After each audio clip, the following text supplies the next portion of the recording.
couple thoughts for you about hell.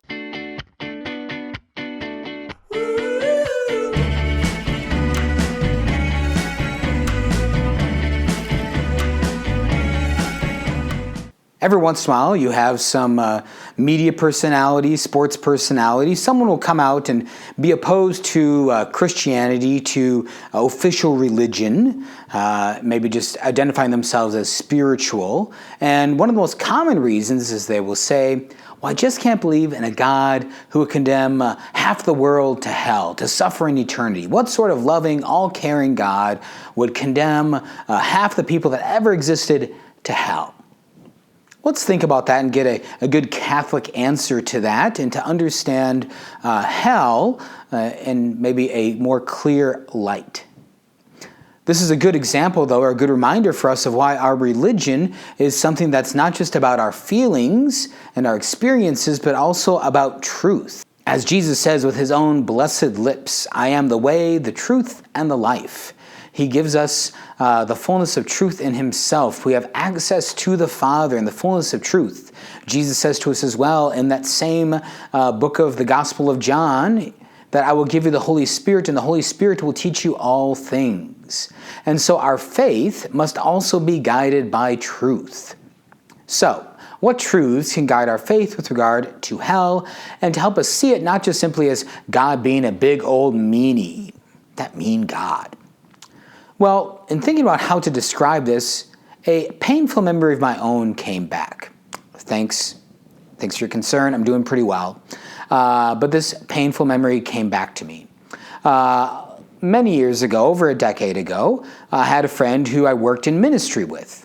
And this friend moved to another place to work for a different ministry. And when he departed, helped him move, kind words with him, his wife, his family, and the idea of keeping up with one another. And so I made phone calls to this friend, and hey, how you doing? Father Andrew calling, checking in, give me a call back. Would love to talk, see how things are going. And I did that every couple of weeks, but I didn't get a call back. Yeah, rough. And to top it off, a couple months of this go by, and I meet someone who he works with in ministry. And that person says to me, you should give this person a call because they miss your friendship. Thanks. So what do we learn? We learn a bit about hell from this experience, in that just as I offered friendship to this person, seeking them out, inquiring about their life, seeking to know them, my offers were not returned. And so we don't have a sustained friendship to this day. For whatever their reasons, I don't know them and I don't blame them. For whatever their reasons, they decided not to cultivate a friendship with me. And so with hell, when we understand hell, God is constantly offering to each and every soul on this planet that has ever existed and ever will exist, God is offering his friendship with them by telling us about himself in the sacred scriptures, by offering us life with himself through the sacraments in the kingdom of the church, by offering us to be part of his crew, his family, his gang in the life of the church, both the church here on earth and the church in heaven, and the church praying and suffering in purgatory. God offers us all these things, constantly giving us that opportunity. We don't always answer, both individually in our own lives, and there might be some who choose not to answer.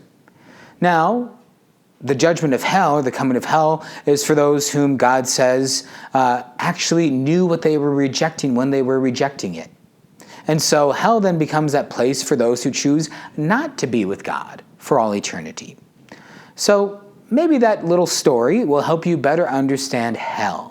That's not just God being a big old meanie, but rather a consequence of his offer to friendship that he extends to all the human race, not consigning half, 50%, 40%, 60%, some number like that, but for those who choose to fully reject his friendship.